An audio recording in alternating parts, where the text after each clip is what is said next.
年底选战，新北市长啥人要选三大党都已经确定啊。不过，昨南北两党是话要合作，因敢未改推派共一个上强的人选出来选嘞。这黄国昌是表示讲，已经甲郑丽文交换意见。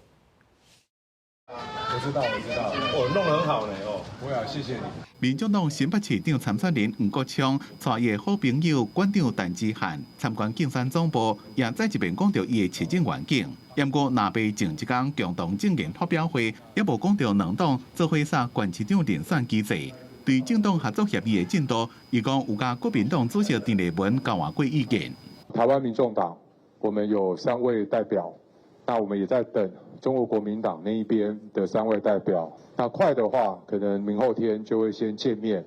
那针对我们已经大致有讨论过的一些内容跟框架，再进一步的把它具体化。第一就来泰山，我常常讲我拢也讲对啊，唔是拿麦克风的，所以为啥会晓讲话啦？吼，就是真搞这代志吼。在接受国民党定奖了，李素山开始于新北29区下乡的行程，在车关平台铺出第一站泰山。也若根据美丽岛电子报上新的民调，那新北市纳入北三卡都，苏卡会是35.7%支持度领先，李素山32.1%，黄国昌只敢拿9.8%。不过若是南北做伙上李素山是39.1%，赢过苏卡会的38%。